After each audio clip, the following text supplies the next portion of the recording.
Okay, good day to all science students. Sa video lesson na ito, i-discuss natin is about elements and compounds and what are the samples and what are the reason why we consider those as elements and compounds. For our quick questions, what are the basic units that make up all matter according to the particle model? Okay, the answer is particles. So how does the movement and arrangement of these particles affect the state of matter? Let us recall that movement and spacing influence the state. The distances of particles from each other has something to do with the pace or the state of matter, solid, a liquid, or either a gas. So the movement and the spacing of particles of matter has something to do with its space and also the properties that matter. For our processing questions, can you think of any examples of different types of matter? So we have sugar, water, air, rocks, or anything that occupies space and of course has mass. That space is pertaining to the volume. Do you think these materials are made up of the same tiny particles? So we can answer this in this lesson. Pure substance. So the pure substance is divided into element and compound. So later on, ito naman nagdi-discuss nating mixture. Ano ba yung homogeneous mixture and heterogeneous mixture? But as of this moment, we are going to focus on element and compound. So pair work, which shows an element and compound. So in situation A, considering tearing a piece of tissue paper. Tissue paper is made from smaller building blocks like cellulose fibers. These fibers are themselves made of carbon, hydrogen, and oxygen, atoms linked together in a specific way. Ripping the tissue separates these complex fibers, not individual atoms. So meaning, the tissue paper is considered as compound because it contains carbon, hydrogen, and oxygen. Because on the previous lessons we've discussed, or the previous video, considered a compound if it has two or more than atom or element involved in it. So situation B, imagine tearing a sheet of aluminum foil. Aluminum foil is mostly made up of a single element called aluminum.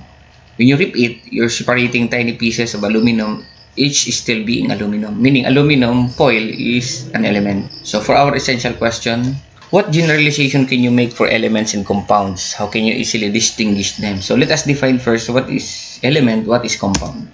So an element is a substance that consists of only one type of kind of atom. An element is a pure substance as it cannot be broken down or transformed into a new substance even by using some physical or chemical means.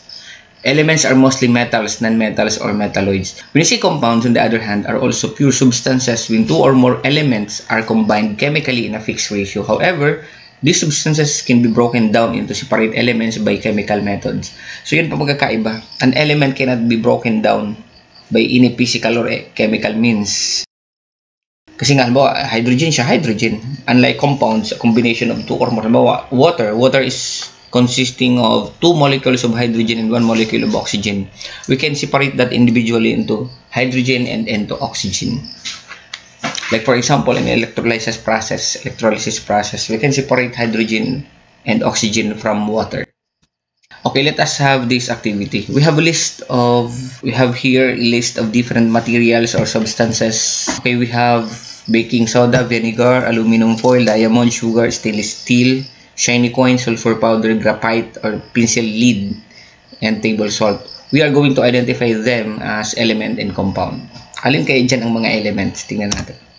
Okay, we have aluminum foil, diamond, shiny coin, sulfur powder, and graphite. We have compounds, baking soda, sugar, vinegar, table salt.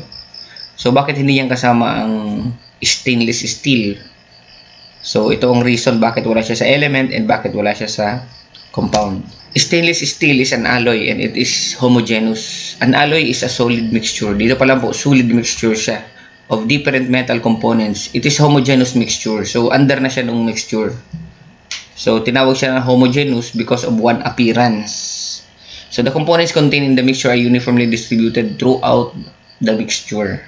So hindi siya papasok doon sa substance because substance is divided into element and compound. So meaning it is a combination of different materials. So bakit tinawag natin na elements yung lima na isineparate natin kagaya ng aluminum foil? So the aluminum foil is simply a very large collection of ordered aluminum atoms that are connected through metallic bonding. Therefore, we classify aluminum foil as an element. So kumbaga combination siya ng isang klase lang na element. So that is aluminum. So this aluminum foil is considered as element.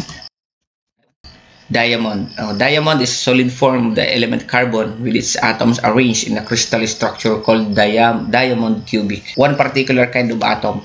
Diamond is made up of carbon. This is just arranged in a crystal structure.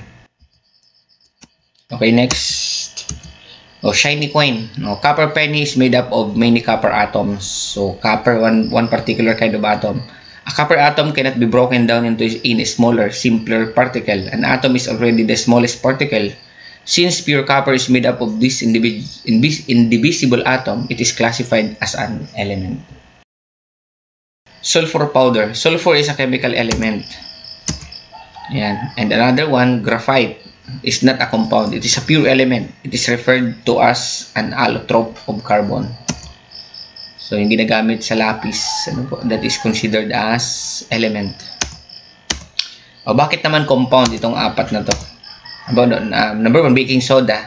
The chemical name is sodium bicarbonate. Sa pangalan pa lang po, makikita na natin kung ano-ano yung mga nandyan na element.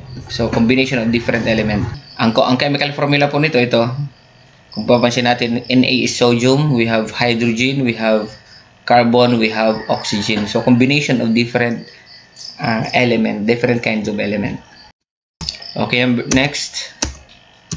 Sugar. It is a compound that is formed by a combination of 3 atoms. We have carbon, hydrogen, and oxygen. So, tatlong iba't ibang uri ng element. So, sugar is a compound. Okay, vinegar. It is a chemical compound with a chemical formula. Ayan, CH3COOH. It is also called ethanoic acid. It is combination of acetic acid and water made by a 2-step fermentation process.